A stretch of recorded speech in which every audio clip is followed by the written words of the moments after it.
are a Koreaboo.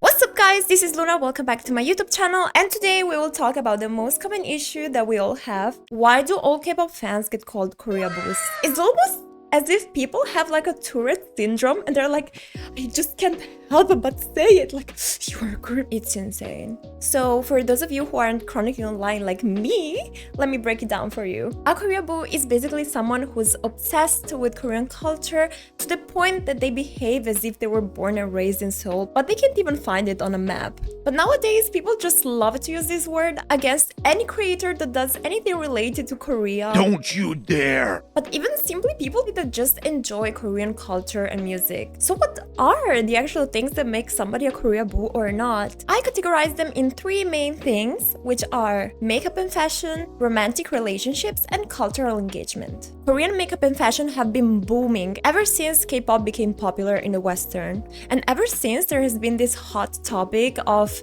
Asian fishing, and I specifically want to give an emphasis on the aegyosal that everybody seems to be so triggered by. The aegyosal is that little puffiness under your eye in the eye socket. It's very popular in Korea, in Japan, and China, and it's like a very big part of the look. Mostly because it gives the impression of having a shorter face and like a more youthful appearance. But why is this so problematic? For example, Western makeup never really thought of enhancing this part of the face, as it is not really seen as a beauty standard here. So it kind of created a stigma and exclusiveness around this specific part of the eye, and that's why many Westerners who like and use this specific type of makeup get seen as trying to look Asian. Now, I understand that Korean makeup is done to specifically enhance some ethnic features of your face, but the thing that actually confuses me a lot is that the aegyosal is something that many Westerners do have naturally. It's not something exclusive just for Koreans, Japanese, and so on. And in reality, many Asians don't have one either. And many of them specifically go to clinics to actually get it filled with fillers or simply go creative with makeup, illusions, and stuff. And I mean, there is nothing wrong with it. It's like, it's so pretty. Also, I wanted to tell you this thing. Like, when I was in Korea, I got offered this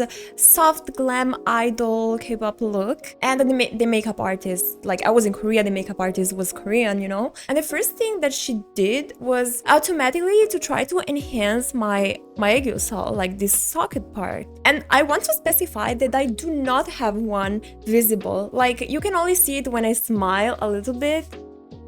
Like, see, it will start from here.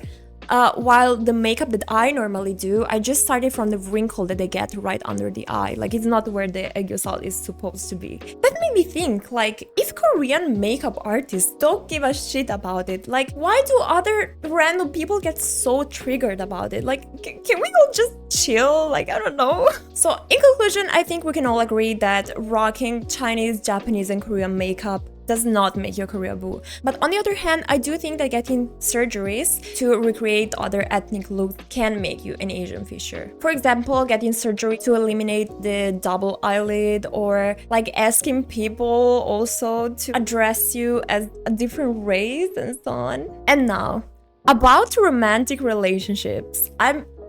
I really want to talk about the whole I want a Korean boyfriend thing, because it's also like a huge thing on TikTok and Instagram, and everybody gets triggered and complains about it. The basic thing that we can all agree on, I think, is that fetishizing someone just because of their nationality is never cool. I mean, it's not like they're like Pokemons and you just have to catch them and collect them, you know? I think it's totally fine to have preferences, but I do think that it's very weird to stop all interactions and only be able to envision yourself with somebody who is just Korean. Like, I know some people that ended up dating a guy that they found unattractive just because he was Asian. And that's exactly what I think is wrong. It's as if you see this person just as an aesthetic in your life, a fantasy. Also, I do think that, for example, K-pop and K-dramas don't really help with the portrayal of the real Korean guy.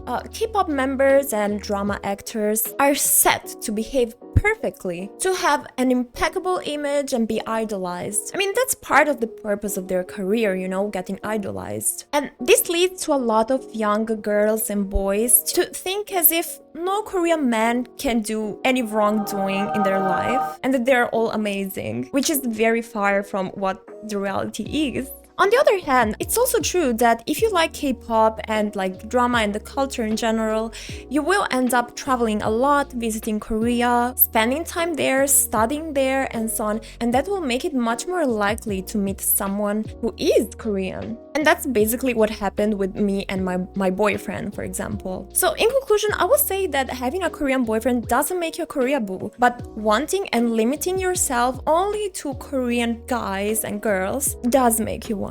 As last, cultural engagement. Now, first off, K-pop is like a global phenomenon. It's like the Avengers, but like with better hair, better makeup. I mean, people from all around the world love it because it's actually good, you know? Plus, I want to specify that K-pop fans aren't just like passive consumers, they're active participants into this whole thing. They learn about the culture, the language, the context behind the music, and they support well their faves, and they dive much deeper into the culture to actually understand their favorite idols. If anything, I think they're bringing much more understanding, popularity, and interest into K-pop and Korean culture, which, I mean, I think it's kind of cool, you know, right?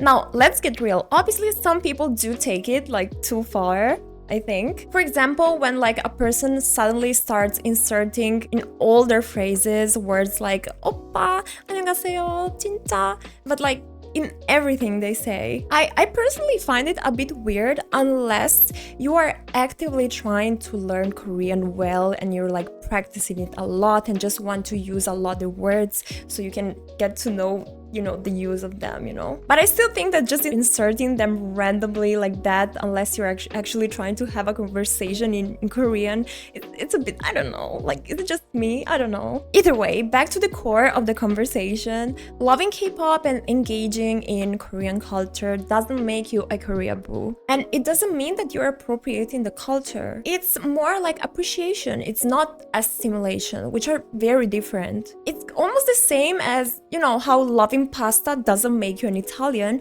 and like binging on Stranger Things doesn't make you a kid from the 1980s. Also, let's be real. I mean, I think we all know it. Like, if you are a K-pop fan, you will be hated on. Like, you will get a ton of insults. Like, you will feel almost embarrassed to say it to people, which is so wrong. And I think that's mostly because K-pop is still so new in the Western world. Kind of the same as TikTok, that everybody at first were hating on it. They were like, oh, it's just for cringe videos. Well, I mean, look at it now, everybody uses it for promotions, for their own brand and stuff. Hopefully in the future we will do better. Now, I hope I expressed myself well enough, and I really thought it was important to make such a video because many people misunderstand a lot on what actually is a Koreaboo, and they just love to hate. They just love to just insult everybody, you know? Just because their brain is the size of a peanut, literally. And also, I noticed a lot on TikTok and Instagram, many people getting worried of being themselves a Koreaboo